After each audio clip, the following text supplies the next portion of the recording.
OA 릴리즈를 단순히 후두하근 하나 이완시키고자 사용하는 건 아니에요. 후두하근을 푸는 게 아니라 후두하근을 풀리게 만들어줘야죠. 그래서 원래 릴리즈를 할 때 보통 손가락을 이렇게 많이 세워서 압박하는 경향으로 가르치는 경우가 있거든요.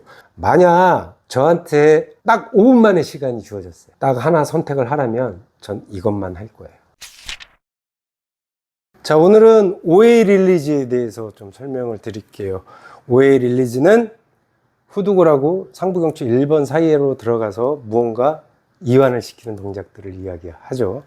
그래서 이 OA 릴리즈를 우리가 보통 후두하근을 긴장을 완화시키는데 사용한다고 얘기하는데, 후두하근은 그 이유 중에 하나일 뿐이고 다른 여러 가지 이유가 있습니다. 그래서 그런 부분들을 해부학적인 구조와 여러 가지 연결성들, 기능적인 부분들을 고려해서 짧게 설명을 드려보도록 할게요. 자, 후두골에서 빠져나오는 경막, 뇌막이 결국은 우리 척추에 가서 연결이 되고 그게 상부경추 쪽에서 밀접한 연관을 가지고 있기 때문에 우린 OA 릴리즈를 하는 거예요. 그 안에 모두 들어가 있는 거다. 후두하근도 들어가 있는 거다. 이렇게 이해를 하시면 돼요. 그래서 그쪽에서 두개골, 후두골 쪽에서 빠져나오는 경막, 뇌막의 중요한 부분은 MBD라는 멤브레인과 그다음에 텍토럴 멤브레인, 아틀란토 옥시피탈 멤브레인 이렇게 나뉘어져 있습니다. 그래서 MBD는 마이오 듀얼 브릿지, 텍토럴 멤브레인은 우리가 덮개막이라고 불러요. 그리고 아틀란토는 전방과 후방으로 나뉘어져 있습니다. 요것들이 우리의 상부경추, 척추 전체 전신에 어떤 식으로 막으로 연결돼서 전신의 변화를 일으키게 하는지에 대해서 이제 설명을 드리고 MBD부터 한번 찾아볼게요.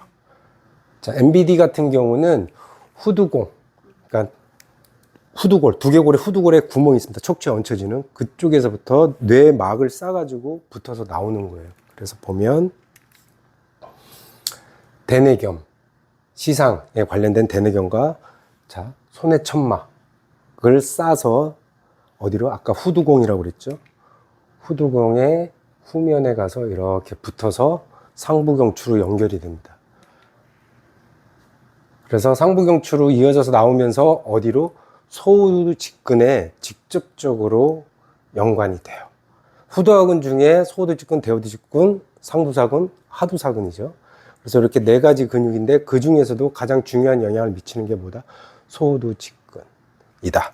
그래서 뇌막이 싸고 나오는 것이 이렇게 우리 후두하근과 연결이 되어 있고, 그 부분에 있어서 지금 보면 중요한 게 OCI는 하두사근을 얘기해요. 하두사근 같은 경우는 상부경추 후두골하고 2번에서 회전에 관련된, 그리고 아까 소우두 직근은 굴곡과 신전에 관련된 이런 움직임, 경추의 움직임, 상부경추의 움직임을 만들어주는데 매우 중요한 어떤 그 이유를 제공해요. 좋게 움직일 수 있는.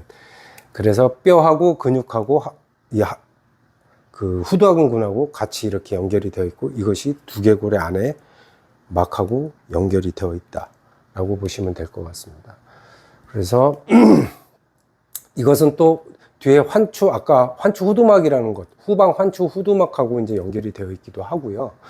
그 다음에 이제 MDB는 그 정도로 이제 설명을 건너뛰고 텍토럴 멤브레인이라고 해서 덮개막이라는 게 있어요.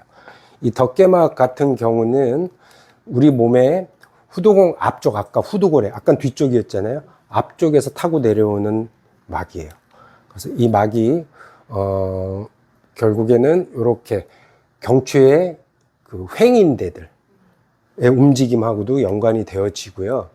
후종인대, 척추의 후종인대, 그러니까 척추 움직임에 직접적으로 관여할 수 있는 연결성을 가지고 있습니다. 그래서 과도한 굴곡에 대한 컨트롤을 하는 데 있어서 두개골에서부터 내려오는 텍토럴 멤브레인이라는 어떤 이런 막이 관여를 하고 있고 척추의 움직임 전체의 굴곡의 움직임에 대한 컨트롤을 하는 매우 중요한 거다라고 이렇게 좀 아시면 될 것 같습니다. 그 다음에 이제 아틀란토 옥시피탈 멤브레인이라고 해서 환추 후두막이라고 합니다. 얘는 전방과 후방 조직으로 나뉘어요. 그래서 전방 같은 경우는 이제 후두골하고 경추의 앞쪽에서 이제 내려와서 어디랑 연결이 되냐면 전종인대, 척추의 전종인대.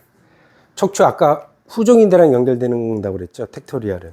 근데 얘는 어디랑 연결이 됩니까?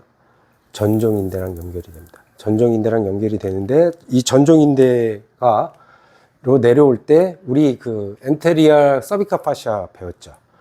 정경근막 상지 쪽으로 다 이루어지는, 그래서 그 앞쪽에 추전근막이라고 하는 것과 흡수돼 가지고 우리 몸으로 내려가면서 어디로 이어지냐, 횡격막 이어지고 내장기를 싸는 막으로 다 이어지게 됩니다. 결국은 어디서부터 시작된 거예요?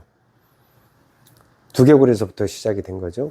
대후두공을 통해서 다 내려오게 되고, 그래서 얘들이 내려올 때 미주신경이라든가, 지금 이 전방의 환추 후두막은 미주신경이라든가 이런 곳에 많은 영향을 미치게 됩니다. 내장기가 연결이 되면서. 그 다음에 이제 아까 후방도 있다고 그랬죠.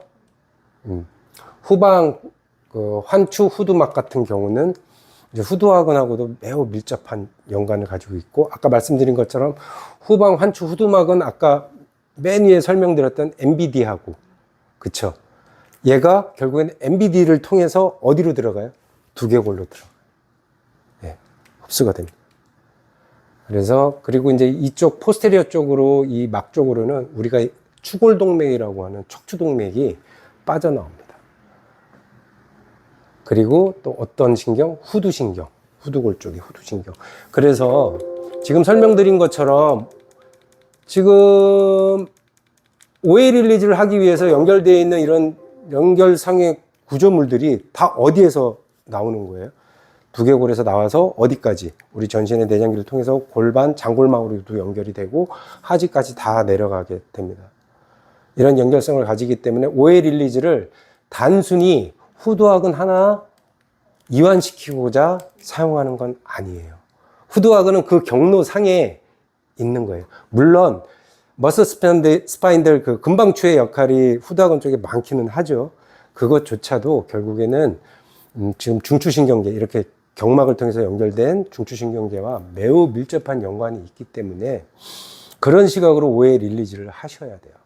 그래서 원래 릴리즈를 할 때 보통 손가락을 이렇게 많이 세워서 압박하는 경향으로 가르치는 경우가 있거든요. 자, 왜 그렇게 하냐면 후두학은 풀어야 돼요 라고 얘기를 하니까, 후두학원을 푸는 게 아니라 후두학원을 풀리게 만들어줘야죠. 뭘 통해서? 지금 설명드린 MBD, 텍토리얼 멤브레인, 그 다음에 환추 후두막 등을 통해서 거기에 속해 있는 후두학원도 영향을 받아서 전신에 영향을 미치게 하는 방법으로 사용을 해야 된다라고 이해를 좀 하시면 될 것 같아요. 그래서 오해 릴리즈, 남들이 보기엔 똑같은 손 모양을 하고 있음에도 결과가 다르게 나오는 거예요. 그래서 실기적으로는 어떻게 접근을 해야 되는가에 대해서는 제가 저쪽에 가서 다시 한번 설명을 드리도록 할게요. 자, 오해 릴리즈 하는 방법에 대해서 제가 이제 좀 설명을 좀 드려보도록 할게요. 후두골과 아틀라스 사이로 들어가는 거죠. 자, 그때 제일 먼저 해야 될 건 베드의 높이예요. 자, 아까 설명드린 것처럼 여기는 아주 두께를 가늠할 수 없을 정도로 연한 막으로 다 이어져 있는 거예요. 강한 압력이나 어떤 작은 장력에도 여기는 곽인장을 불러일으킬 수 있어요. 그래서 베드 높이가 너무 낮으면 내 팔꿈치가 이렇게 들리게 되거든요. 그럼 이런 내 팔꿈치 위치 하나조차도 이 사람의 긴장을 떨어뜨리는 데 있어서 매우 방해가 됩니다. 그래서 베드 높이를 올리고 내 팔꿈치가 베드와 수평이 되는 상태를 만드는 거죠. 그 다음에 내 손가락을 후두골 끝라인에서부터 가볍게 대주는 거예요. 손가락 끝을. 자, 그 다음에 그대로 힘을 빼고 손가락을 세우시면 안 돼요. 보통 여기를 후두학원을 푼다고 손가락을 이렇게 수직으로 올려서 사용하시는 경우가 있어요. 자, 그럼 이 사람의 머리 무게, 내가 손가락 올린 만큼의 압박력이 이 사람한테 어떠한 상황을 만들 수 있냐면 과긴장. 내가 의도한 긴장을 놓게 하려고 하는 것이 아닌 오히려 긴장을 불러일으키게 하는.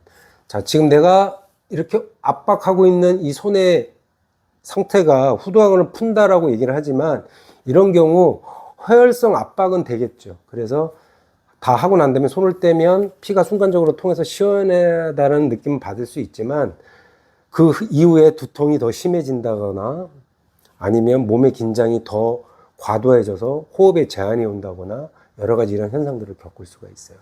그래서 뇌에서 내려오는 아주 부드러운 막이기 때문에 시술자가 사용하는 압력 또한 가장 미세하게 부드럽게 사용해 주는 게 맞습니다. 그래서 후두골을 내 손바닥 안에 부드럽게 내 손이 이 사람의 가장 편안한 베개가 된다고 생각을 하고 내 손가락의 끝이 그대로 후두골과 경추 1번 사이로 들어갑니다. 그리고 손가락은 세우지 말고 손가락 끝에 부드러움을 실어서 가만히 기다려주는 거예요.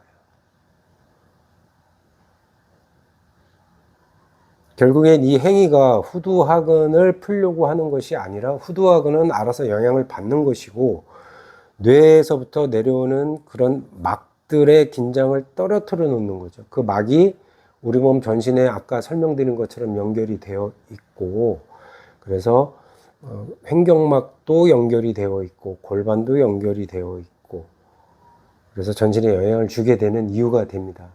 만약 저한테 딱 5분만의 시간이 주어졌어요. 어쨌든 5분밖에 시간이 없어. 딱 하나 선택을 하라면 전 이것만 할 거예요. 그 정도로 매우 중요합니다. 그러니까 얘로 모든 걸 해결할 수 있다는 것이 아니라 이 사람이 가진 긴장의 여러 곳의 긴장을 해결하기 위해서 사전적으로 전처적으로 작업을 하는 매우 중요한 테크닉이라고 보시면 돼요. 그 다음에 아까 대뇌경, 손해천막 등 뇌에서 쌓여져서 내려오는 그런 긴장들이 있다면 이 사람은 그거에 관련된 불편함, 두통이라든가 여러 가지 어지러움증이라든가 후두골 쪽에서의 후두신경에 대한 압박에 대한 뭐 압박감, 경추의 불편함들 그런 것들이 다 있을 수 있잖아요. 전체적으로 톤을 떨어뜨려 놓게 하는 매우 중요한 역할을 하기도 합니다. 네, 방법적으로 자, 손의 위치가 다 똑같아 보이지만 내 손을 어떤 식으로 사용하냐에 따라서 내가 원하는 결과가 나올 수도 있고 그 반대의 결과가 나올 수도 있기 때문에 좀 주의하셔서 사용을 하셔야 되는데 그 주의해야 될 점에 가장 중요한 건 압박력이 없게입니다. 네. 때로는 이쪽에다 대는 기구들, 도구들 활용하시는 분들도 있더라고요. 그래서 그걸 베개처럼 누워서 사용하게끔. 자, 이 사람의 머리의 무게가 그 도구에 가득 실릴 것이고 굉장한 압박력으로 작용할 거예요. 근데 거기 도구를 사용하다가 깜빡 잠이 들어서 5분 이상 10분, 15분, 20분 이렇게 사용하게 되면 아마 굉장한 부작용을 겪을 수도 있습니다. 그래서 도구 사용하시는 데 있어서는 좀 주의를 요하셨으면 좋겠고요. 그렇게 사실은 어려운 테크닉은 아니에요. 그냥 최대한 내가 가진 부드러움으로 거기를 터치하고 있다라고 생각하면 누구나 사용할 수 있는 테크닉이기도 합니다. 배가 아프거나 달리기 하다가 까져서 물에 대서 피가 나도 무조건 사용하면 좋은 테크닉이라고 보시면 될 것 같아요. 그래서 시간은 대체적으로 한 5분 이내로 하시면 돼요. 이걸로 모든 걸 해결하려고 하는 게 아니니까요. 그래서 이 사람이 가진 경막의 긴장, 그리고 지금 이걸 통해서 전신에서의 어떤 긴장감들 느껴보고 어느 정도 그 긴장감이 있는지 내가 앞으로 어떻게 해결해야 될지 첫 번째 평가이자 치료의 시작이다 라고 보시면 될 것 같습니다.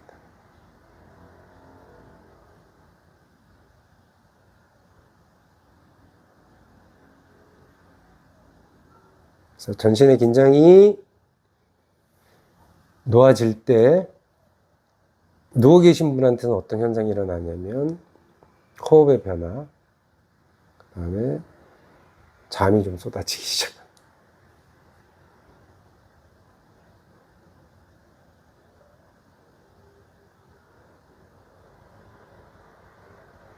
오해 릴리즈를 통해서 후두하근도 해결할 수 있고 후두하근 자체는 꼭 오해 릴리즈만으로 해결할 수 있는 건 아니에요. MFR이라든가 여러 가지 다른 방법들도 있어요. 하지만 일단 후두하근 자체가 뇌에서 내려오는 여러 가지 막에 의해서 영향을 받고 있기 때문에 그리고 경추 쪽에서 그런 식으로 직접적으로 연결이 되어 있기 때문에 오해 릴리즈를 먼저 해주는 게 더 도움이 됩니다.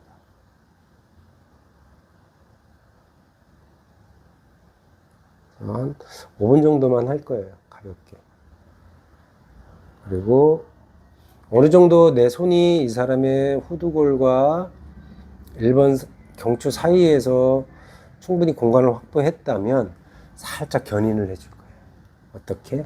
754 방향으로 살짝. 근데 제가 지금 견인을 하고 있는 상태거든요. 심하게 견인이라는 말을 쓰니까 뭔가 당겨야 된다고 생각하잖아요. 아니죠. 배려를 찾는 거예요. 아주 살짝. 그리고 내 손에 기다리다 보면 이 사람이 이완이 될 때 이 사람의 머리의 무게감이 나한테 더 실리게 돼 있어요. 이완이 되니까. 그때 나는 내 손에 주어진 압박을 해결하기 위해서 한 번 더 힘을 뺍니다. 쓱 뺍니다.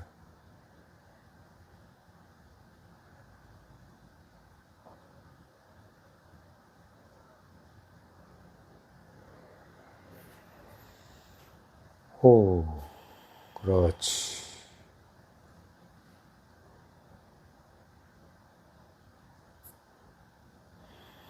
이제 호흡이 만들어졌어요.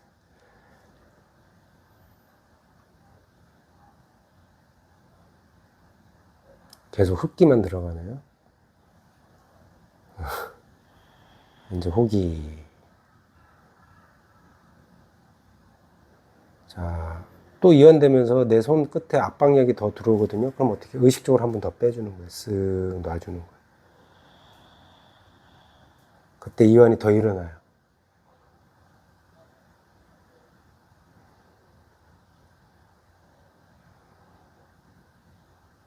자, 그리고 내 손에서 이 사람의 위치한 지금 후두골하고 상봉추 1번 사이에서 오해 릴리즈를 통해서 이완이 충분히 일어났다고 생각되지 않아도 너무 오랜 시간 여기에 머무르지 마세요. 차라리 이곳과 연결된 다른 곳을 처리해 놓고 와서 나중에 다시 평가해 보시면 훨씬 더 부드러워져 있을 거예요. 근데 치료의 시작이자 끝일 수 있기 때문에 이 위치가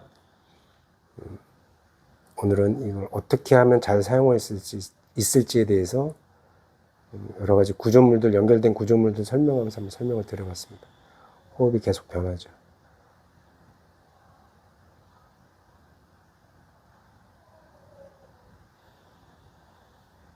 그리고 천천히 손 떼고 나오시면 돼요. 아까도 설명드린 것처럼 매우 중요하고 빼놓을 수 없는 중요한 테크닉일 수 있습니다. 근데 무작정 후두학원을 푼다라고 생각하는 것보다 이런 연결, 뇌 안에 두개골 안에서부터 어떻게 쌓여져서 우리 몸의 전신에 반응을 일으키게 하는지에 대한 부분들을 정확하게 알고 사용하시면 도움이 더 될 거고, 그 다음에 방법적으로는 가장 부드러운 압력으로 연습하시기를 바라요. 그래야 변화를 느끼실 수가 있습니다. 때로는 손을 이렇게 세워서 하는 것들은 안 하셨으면 좋겠어요. 푼다라는 건 이 사람을 배려하는 게 아니에요. 풀리게 환경을 만들어주는 거죠. 네.